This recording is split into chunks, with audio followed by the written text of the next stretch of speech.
What a fantastic way to start a video on YouTube. Have you guys ever wanted to become a Bakugan? Have you felines ever wanted to be Thomas the Train? Well, your expectations might be set a little bit too high, but thankfully Papa Cole's here. Today we're going to be reviewing an update that might just help you do that and get close to your goals. Today we are taking a look at the newest update in Warframe, update 21.7. And this brought some stuff, some new armor, which makes you look like a damn Pokemon. It looks badass. So good shit overall. It brought in some new weapons, the pump action shotgun, the one we've been waiting for, the Corpus pump action shotgun, and some other really interesting stuff. Not to mention some small stuff that we will also cover as well. So we're gonna go over all that today. So sit back, relax. You know, just treat yourself, okay? Just put your legs up, put the recliner back. There you go. Just lean back a little more. Relax. There you go. Okay, now let's continue. So if I could classify this update as anything as one word, I would definitely call this the Arca update, which basically all the things in this update that are new are basically titled Arca in front of it. I don't know why they did it this way, but hey, it's DE, man. I'm not going to judge anything they do. They obviously know something that I don't know. They got some great marketing ideas, so f it. They are all called Arca. God knows why. The first thing we have is the new Arca armor, which is... I gotta start off by saying this because this is basically the whole shtick at the beginning of the video. It makes you look like you have power levels over 9,000. I don't know, you can shoot rockets out of your dick hole.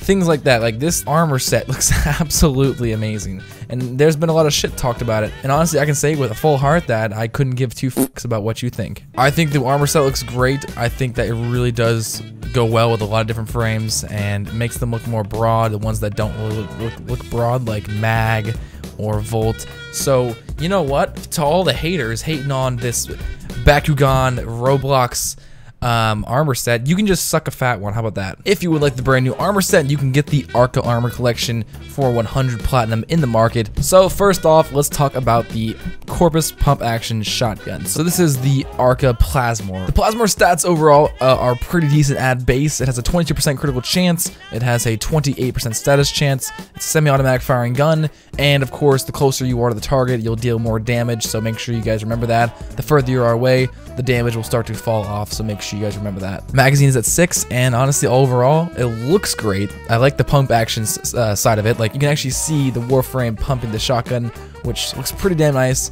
Has a very wide area of effect, and it seems to be not pellets. It seems to be more of an energy field than pellets. And of course, any enemy that actually is killed from this weapon is disintegrated into nothing. So overall, a pretty damn badass weapon in my opinion. The base damage type for this is going to be radiation, and that's going to be at 600. So for a base damage type, radiation isn't too bad. For the build, I went for primed point blank, Hell's Chamber, and then of course the normal status mods. We have Shell Shock and Toxic Barrage to give our corrosive, and then I threw on one more to add more cold damage because why not, and also adds more status as well. And then over at the bottom we have our crit mods. We have Blunderbuss and Laser Sight. This is just going to add a more critical chance, and then of course Laser Sight is going to do the exact same thing. Once I get a headshot, it'll add a 120% more critical chance for 9 seconds. And then last but not least, we have Ravage for critical damage. So yeah, overall we have our crits down here at the bottom, our damage, multi-shot, and then of course we just have our status elements up here. I think that it is pretty damn good. It's a pretty solid weapon, and it performs very well. It can be a little clunky to use, but that's just me. Personally though, I am a huge fan of the Arca Scisco. This is the secondary Corpus pistol, more of a sniper pistol to be exact. At base, this thing has some crazy good accuracy. 32 accuracy is not bad at all. The critical chance, however, is a little bit low at 18%. Multiplier will be at 1.6. That can always be fixed with mods. But the status is 26, so you can definitely get like really close to 100% with this thing, if not 100% if you really choose to mod that way. And then of course the base damage types will be puncture and slash being 24 and puncture being 36.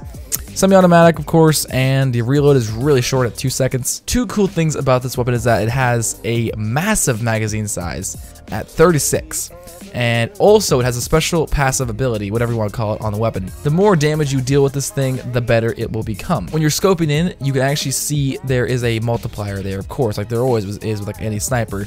And if you zoom in, of course, you'll increase damage. But if you get 5 shots in a row, you will start to see an increase in critical chance and status chance, and you can see that even on the right side of the scope. It'll tell you how much more status and crit you'll get. So yes, the crit chance and the status chance are a little low at base, on the base weapon, but when you start using this thing, you'll see that it starts to increase by a lot. So yeah, really, it all just depends on how much you're attacking. If you're attacking quite frequently, then this thing's gonna deal a lot of damage. So it's not really one of those one-shot kind of guns, unless you're going on mid-game to early game. So for the Arca Scisco's modding, I went with mainly status, and I also did put a little crits on because I thought crits and status, why not? It's gonna be like a hybrid build.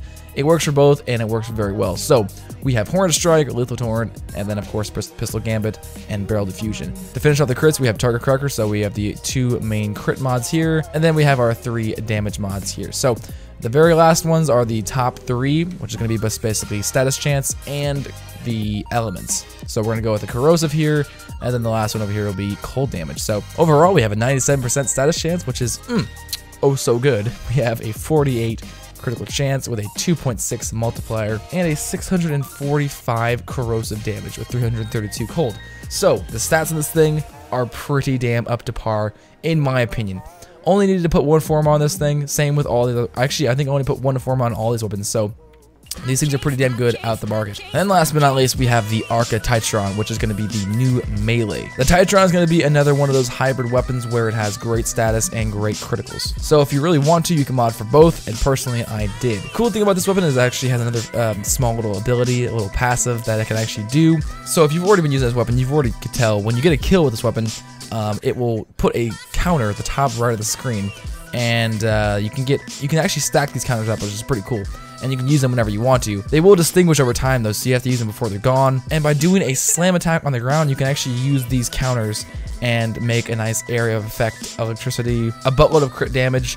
So it's pretty cool. I might show you guys an example of that right now in slow motion so you guys can kind of see what that is. So you get a kill, you get that counter, and then you can use that counter to slam on the ground and make a nice little area of effect and throw electricity all over the place. It is pretty cool, and I think this weapon's pretty damn solid when it comes to stats. So, status chance is 38%, which is damn good for a base status. We have 24% critical chance with a 2.0 multiplier. Attack speed is fairly low at 0.733.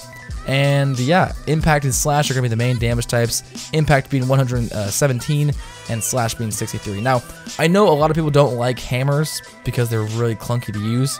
So why not just go for a Berserker build? For the build, we went with Crushing Ruin, and of course we went with Prime Pressure Point and Primed Fury. So we can get that attack speed up there pretty high, and then of course with the help of Berserker, we will be just fine. So this is going to add a more attack rate, which is great. And then as for the last couple, we just have our crits over here. We have Blood Rush and True Steel. This will add crit chance, and this will add more crit chance for however many multipliers I have on at the moment. And one over here is a little bit on the, it's more of an oddball, but it kind of helps out. It's Drifting Contact. This will add duration for combo multipliers, so it'll keep the combo multipliers going longer, and it'll also add status chance, which is great. We actually almost got 100% status chance here. And the last two over on the left, we have Electric Damage and Toxic to make Corrosive. Big surprise, right? Corrosive, yeah. It's the best. So yeah, we have 572 Corrosive, 98.8 status chance, 38.4 critical chance, a 2.0 multiplier, and a 1.14 attack speed. Ba-da-ba-ba-ba, I am loving it. So overall, these three weapons are pretty great. I don't know, what do you guys think? Let me know what you guys think of these new weapons in the comments below. Personally, I think they're pretty damn solid at base. Now, if you're wondering how to get any of these weapons, first off, the first two I mentioned, which is going to be the pistol and the new shotgun, those will both be obtained in the Clan Dojo research, in your Corpus research, in the Corpus lab. So make sure you head over there, grab the blueprint from there, and then you'll bring it back to your foundry and you can build it from there. As for the last one, the melee, that will be obtained in the market. The blueprint can be obtained there. It'll cost 2 argon crystals, that's about it. The rest of the resources are pretty easy to get, and yeah, overall, they're not hard to get at all. However, if you do not feel like going out and freaking building a bunch of shit, and you do feel like supporting DE though, then I definitely recommend you guys check out the Arca bundle. This will be a banger deal in the market. For 550 platinum, you get all the stuff I mentioned already, the armor sets, the new weapons, and dude, honestly, you really should be getting this.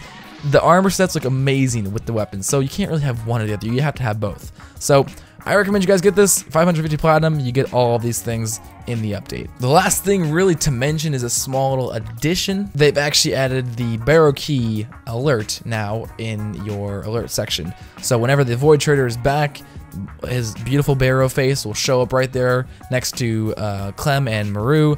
So yeah, it'll alert you, it'll tell you where he's at, what relay he's on, so you don't have to go hunt for it, which I think is pretty nice in my opinion. And it'll even tell you in the monitor section when it just pops up right next to navigation. So I think that's pretty cool. As for the update, that is about it for this update. So thank you for watching this little highlight update video. This has been Digimon with M.C.I.K. Thanks for watching. Have a great day, guys. Subscribe to join the Feline pack today. See you guys for tomorrow's video. Have a great day. Stay sexy. Stay cool. Remember kids, do something, at least one thing that's regrettable, because you might regret not doing it.